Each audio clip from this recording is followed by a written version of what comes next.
You know what I mean? And since J. Cole is right here to celebrate the release of his new album, Born Sinner, which is out right now, I feel like it's only right that we take you inside the rapper studio, man, for the first time. So, cool. You ready, man? I'm ready. All right, so look, first up, we're going to talk about Power Trip. We're going to break this down right here. And once I say the lyrics, if y'all want to sing along and finish it for me, if you want to do that too, that's all right with me. All right. Everybody ready? All right. All right. I'm in your city, and I'm wondering if you're home now. Went and found a man, but I'm hoping you alone now.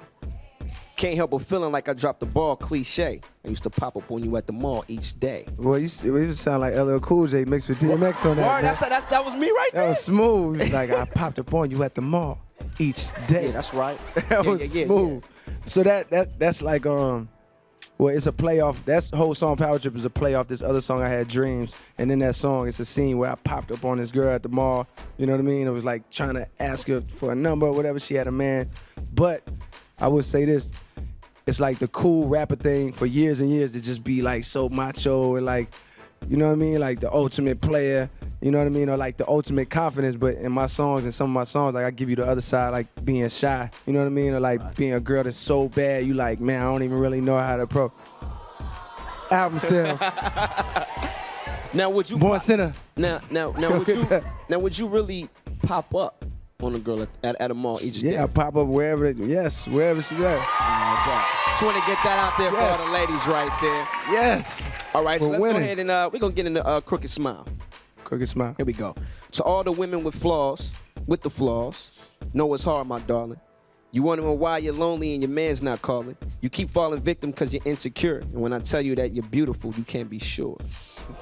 Yo, I'm about to go platinum off 106 & Park right now, brother. I got you, appreciate you. Come on, Thank bro. you. This is what we do, fam. Come on, man. Crooked Smile and those lines in particular is all about like confidence and like self-esteem. So that's me talking to a girl and telling her that the reason why she's not confident is because the man that she currently wants, you know what I mean, is not showing her the love back or whatever it is.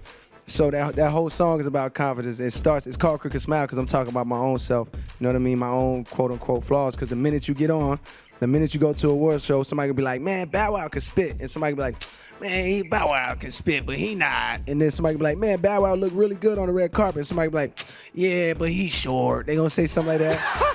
Or they gonna say, did you really mean that though, Cole? Nah, man. You call me short, bro. But they gonna do the same thing to me. They gonna be like, J. Cole look really good on the red carpet. Like, yeah, but look at his eyebrows. Like, they gonna always find something about you to say. So Crooked Smile is like taking that and owning it. You know what I mean? What society tries to tell us is wrong with us and just like flipping it. So that's Crooked Smile.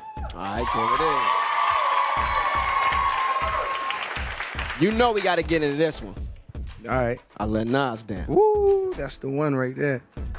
You know Jay never put your album out without none. Yeah. And dog, you know how come. Labels are archaic, formulaic with their outcome. They don't know, they just study the charts. Me, I studied the shows. The fans studied their hearts. Yes.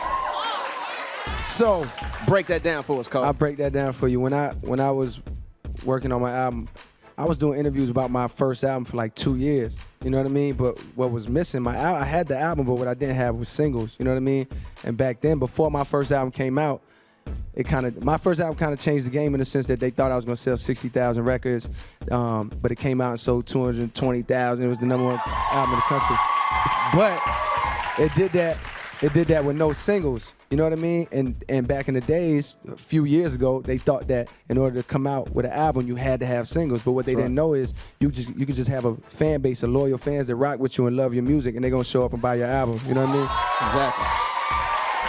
So that's what that line was about. I was doing these shows. Cause I remember one time I was on this conference call. They didn't know I was on the conference call, but I was over here in the label, and they was like, yeah, that was J. Cole, ladies and gentlemen. We're really excited about his album. We're expecting him to do 60 to 70,000. And that hurt me. I was like, 60 to 70,000. You know what I mean? It didn't feel like that at the shows. Mm-hmm. The shows was packed every night. You know what I mean? So that's the difference. There was a disconnect between what I saw and what the label saw. So that was that. Let Nas down. Shout out to Nas.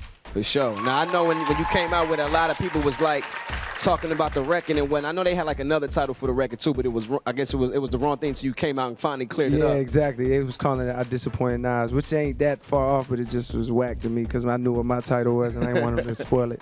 Well, there it is right there, man. Well, look, I appreciate you for hanging out with us, you know what I'm saying, inside the Rapper Studio. Yeah, that's what we do, man. That was dope. And only real lyricists. So if you watching the show right now and if you're mad because you came to the show and you never been a part of the Rapper Studio, that mean get your bars up. Yeah. You know what I'm saying? Make some sense. Put some time and effort into your pen game and maybe you'll be sitting right inside the Rapper Studio. Until then, enjoy the countdown. The countdown is cool. You know what I mean?